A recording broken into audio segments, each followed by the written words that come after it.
찬송가 496장, 찬송가 496장 찬양하심으로 새벽 기도에 하나님 앞에 드리겠습니다.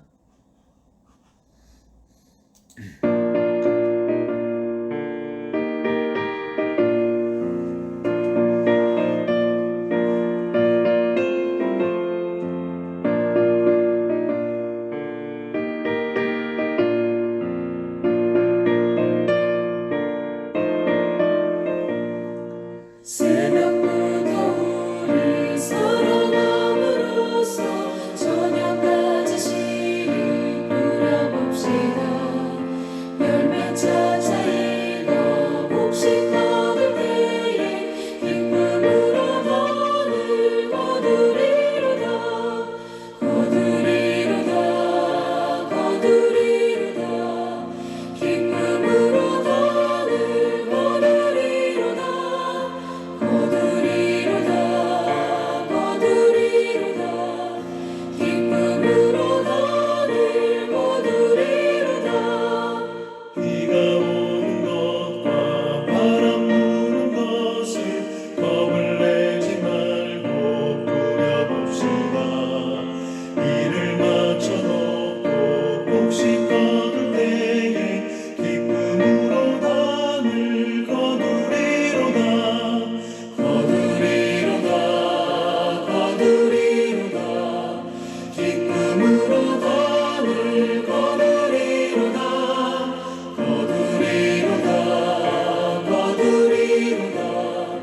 기쁨으로 하늘 거두리로다.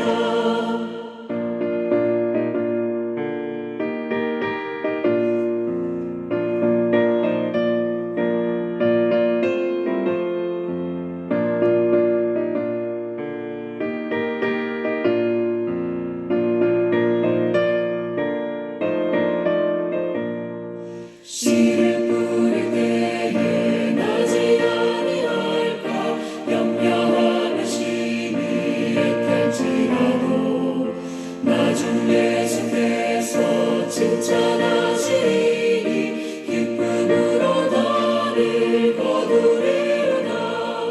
거두리로다. 거두리로다. 기쁨으로 나를 거두리로다. 거두리로다. 거두리로다. 기쁨으로 나를 거두리로다. 아멘.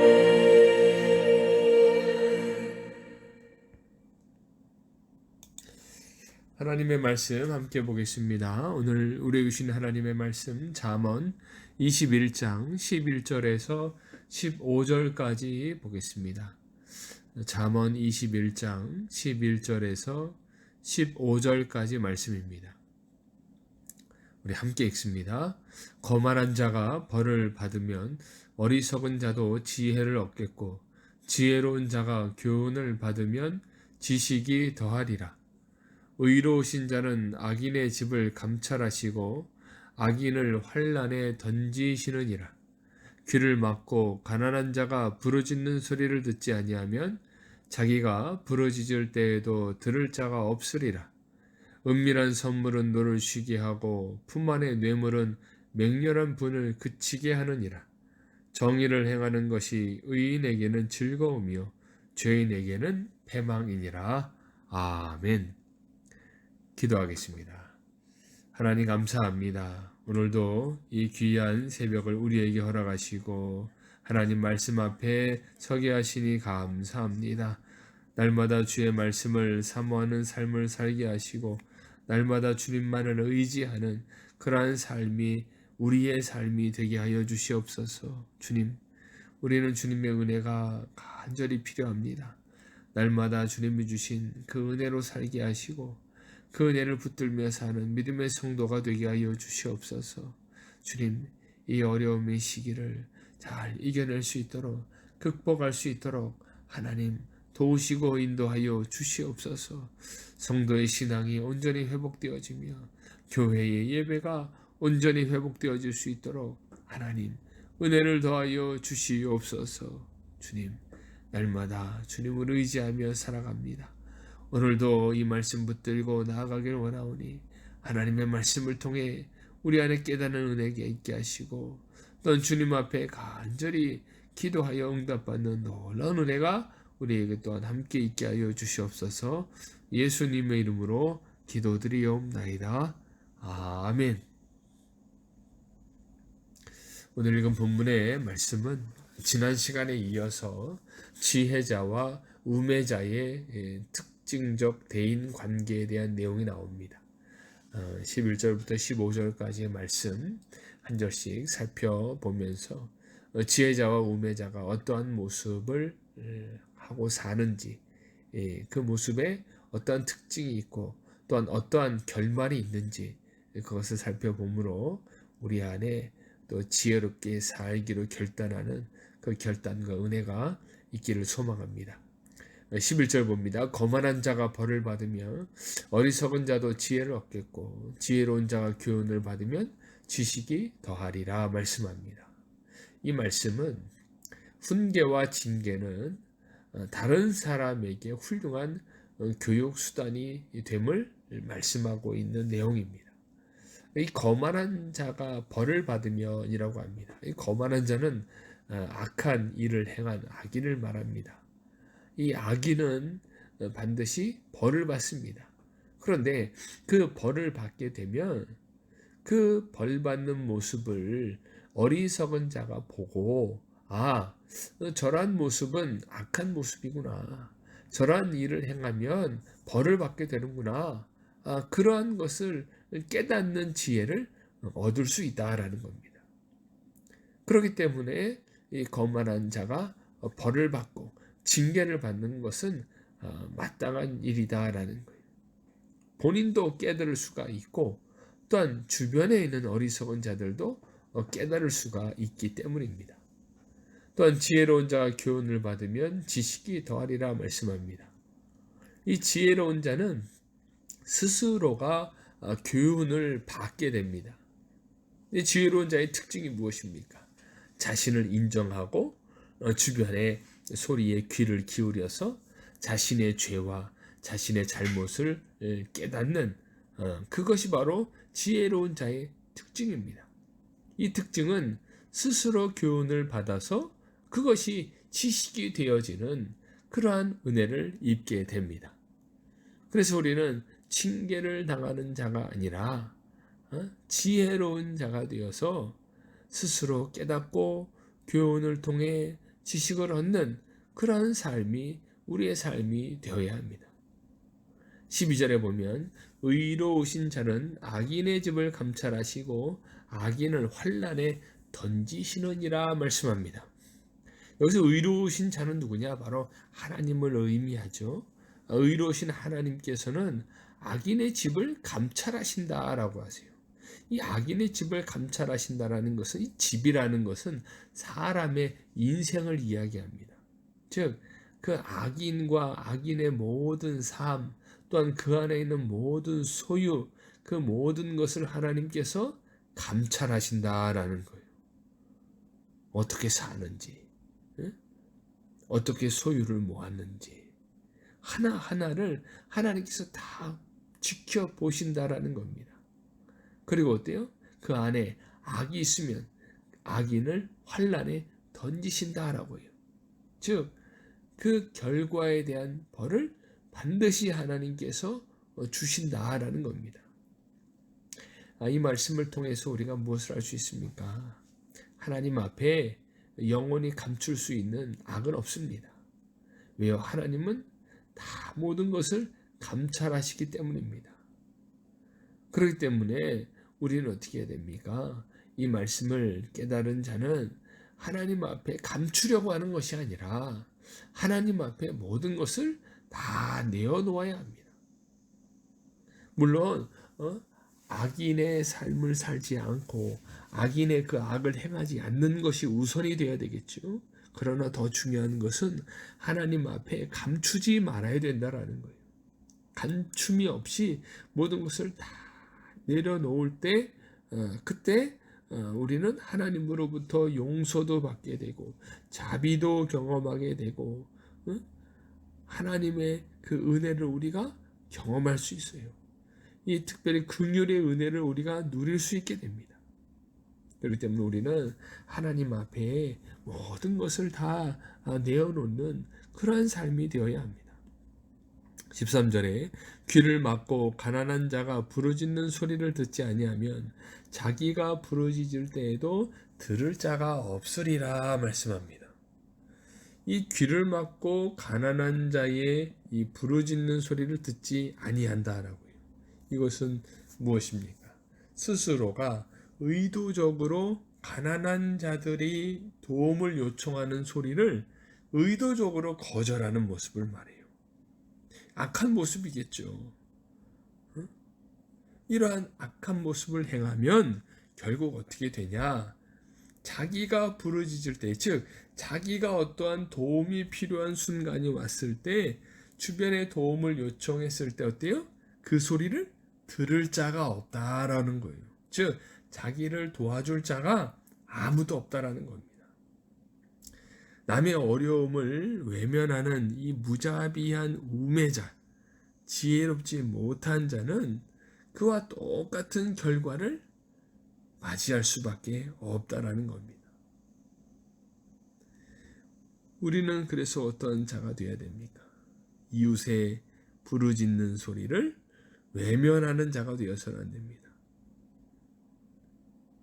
하나님께서 우리에게 이웃을 내 몸과 같이 사랑하라 말씀하셨어요. 그 사랑해야 되는 그 모습 중에 가장 중요한 모습이 무엇입니까? 이웃이 어려움을 당할 때 외면하지 않는 모습입니다. 이웃이 부족한 것이 있고 고통당하는 상황이 있을 때 정말 진심을 다해서 함께 도와주고 기도해주고 때로는 같이 울어주기도 하고 기뻐해주기도 하고 이러한 모습이 있어야 합니다. 그러한 모습을 내가 행하면 내가 어려울 때 어때요? 내가 어려울 때 도움을 또 받을 수 있게 됩니다. 하나님께도 마찬가지예요. 하나님의 뜻대로 행하면은 누가 도우십니까? 하나님께서 도우신다라는 거예요. 자기가 부르짖을 때에 들을 자가 없다라는 것은 어떤 그 악한 행동에 대한 결과입니다. 그러나 선한 행동에 대해 선한 행동을 하게 되면 어때요? 그에 따른 결과도 반드시 받아요. 그 결과는 무엇이겠습니까? 하나님의 도우심이에요. 하나님의 도우심의 결과를 우리가 누릴 수 있게 됩니다. 그렇기 때문에 그 하나님의 도우심의 은혜를 우리가 누리기 위해서는 내가 먼저 하나님의 말씀을 잘 실천하는 그런 성도가 되어야 합니다. 14절 말씀 보겠습니다. 14절을 보면 은밀한 선물은 노를 쉬게 하고 품 안의 뇌물은 맹렬한 분을 그치게 하느니라 말씀합니다. 여기서 은밀한 선물은 무엇이냐? 뇌물을 말하는 거예요. 은밀하게 건네는 뇌물. 그 뇌물은 어떻게 해요? 노를 쉬게 하고 맹렬한 분을 그치게 한다라는 거예요. 즉 무엇입니까? 이 말씀은 이러한 은밀한 뇌물은 그 당시에는 어떠한 화를 면할 수 있을지 모르나 그것은 일시적인 것이다라는 거예요. 결국은 어때요? 결국은 하나님의 심판이 있다라는 겁니다. 우리는 하나님이 원하시는 방법대로 행하는 삶을 살아야 됩니다. 품 안의 뇌물은 결코 하나님이 기뻐하시는 방법이 아닙니다. 이 방법은 인간의 탐욕을 채워주는 그러한 방법이에요. 그러니 어때요? 그 안에 하나님의 뜻이 아닌 죄가 있을 수밖에 없다라는 것입니다. 우리는 어떠한 어려움 가운데 있을 때 그것을 해결하는 방법, 그 방법을요 잘 찾아야 합니다. 눈앞에 보이는 쉬운 방법을 찾으려고 해서는 안 돼요. 하나님의 뜻과는 정반대되는 그런 악한 어떤 행동과 결과를 이끌어내서는 안 됩니다. 항상 하나님의 말씀에 순종하며 하나님의 뜻대로 행하여 나아갈 때 그것을 통해서 우리는 진정한 유익과 도움과 은혜를 받게 되는 줄로 믿습니다. 15절 말씀 보면 정의를 행하는 것이 의인에게는 즐거움이요 죄인에게는 패망이니라 말씀합니다. 이 정의를 행하는 것이 의인에게는 즐거움이다 말씀해요. 이 정의를 행하는 것은 무엇입니까? 정의를 행한다는 것은 하나님의 말씀, 하나님의 뜻에 순종하는 모습을 말해요. 그러한 모습은 누구에게 즐거움이 돼요? 바로 의인에게 즐거움이 된다라는 것입니다. 하나님의 뜻을 행한다라는 것, 그것은 우리에게 있어서 가장 귀한 일이에요. 당연히 행해야 되는 일이에요. 그것을 행하는 자가 누구냐? 바로 의인이다라는 거예요. 그래서 의인은 그 하나님의 뜻을 행함으로 말미암아 그 안에 즐거움과 만족과 은혜를 누리게 됩니다. 그러나 반대로 죄인에게는 어때요? 죄인에게는 패망이다라는 거예요. 패망. 죄인에게 있어서 정의는 패망이에요. 죄인에게 있어서 하나님의 말씀은 심판의 도구밖에 되지 않는다라는 겁니다. 그래서 우리는 오직 하나님의 말씀에 순종하는 삶을 살아야 합니다. 지혜자와 우매자의 특징이 무엇입니까? 지혜자는 하나님의 말씀, 하나님의 뜻을 붙들고 그 뜻대로 사는 자, 그 자가 지혜로운 자입니다. 그러나 우매자는 어때요? 우매자는 하나님의 뜻을 의도적으로 피하는 자를 말하네요. 하나님의 말씀을 의도적으로 피하여 악한 행동에서 벗어나지 못하는 그러한 모습을 말합니다. 그러한 자의 삶이 되어서는 안 돼요. 누군가와의 관계, 특별히 오늘 본문의 말씀은 대인 관계에 대한 내용이 나오는 거예요. 대인 관계. 내가 거만한 자를 대할 때, 지혜로운 자를 대할 때 어떻게 대할 것인가? 의로운 자를 대할 때 어떻게 대할 것인가? 또 가난한 자, 부르짖는 자를 대할 때 어떻게 대할 것인가? 이런 수많은 이 관계 가운데 우리에게 지혜가 있어야 돼요. 하나님이 주신 지혜를 통해서 하나님의 뜻대로 행하는 자가 되어야 됩니다. 그때 어떠한 벌을 받는, 고통을 당하는 그러한 징계를 받는 것이 아니라 하나님의 뜻대로 행함으로 말미암아 하나님께서 우리에게 복 주시고 은혜 주시는 그 놀라우신 은혜가 우리 가운데 있게 될 줄로 믿습니다. 그 귀한 은혜를 누리시기를 주의 이름으로 간절히 축원합니다. 아멘. 이 시간에 함께 주신 말씀 붙들고 동성으로 함께 결단하여 기도합니다. 하나님, 지혜자가 되게 하여 주시옵소서. 지혜로운 모습으로 주변에 있는 사람들을 대하게 하여 주시고 어려운 이웃을 대하게 하여 주시고 또한 정의를 행하는 자가 되게 하여 주시옵소서. 악인의 모습으로 살고 거만한 자의 모습으로 사는 것이 아니라 자기에게 도움을 요청하는 자의 소리를 의도적으로 듣지 않는 그러한 악한 모습이 아니라 항상 하나님의 말씀에 순종하여 정의를 행하며 의를 행하는 그런 믿음의 삶을 살게 하여 주시옵소서. 이 시간 결단하여 함께 기도합니다. 우리 주여 한번 부르고 통성으로 함께 기도합니다. 주여, 하나님 감사합니다. 오늘도 이 귀한 새벽 주님께 허락하여 주시고 하나님 말씀 앞에 서게 하시니 감사합니다. 주여, 하나님 우리와 함께 하시고 오직 하나님의 하나님의 뜻에 순종하여 정의를 행하는 자가 되게 하여 주시옵소서. 정의를 행함을 즐거움으로 삼는 자가 되게 하여 주시옵소서. 오직 하나님의 말씀을 믿게 하여 주시옵소서.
아버지 모든 어려움과 환난 가운데서 아버지 승리하게 하시 하나님의 뜻에 온전히 이루어질 수 있도록 저희 용서하여 주시옵소서.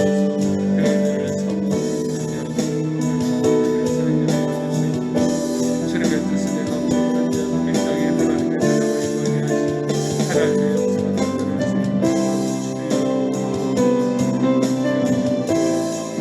주시옵소서.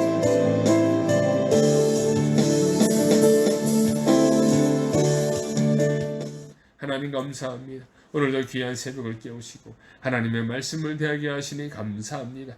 날마다 주의 말씀 정의를 행함으로 즐거워하는 자가 되게 하시고 하나님의 말씀대로 행하여 주님 주시는 축복과 은혜를 나누는 자가 되게 하여 주시옵소서. 오늘 하루도 하나님의 말씀 붙들고 살게 하시고 하나님의 뜻대로 행하는 의인의 삶을 살 수 있도록 주여 인도하여 주시옵소서. 이 모든 말씀 예수님의 이름으로 기도드리옵나이다. 아멘. 이제는 우리 주 예수 그리스도의 은혜와 하나님 아버지의 놀라우신 사랑과 성령님의 교통하심의 역사가 오직 하나님의 말씀 붙들고 그 말씀대로 행하는 그 안에서 즐거움을 누리는 우리 귀한 성도들 머리머리 위에 이제로부터 영원토록 함께 하시기를 간절히 축원하옵나이다. 아멘.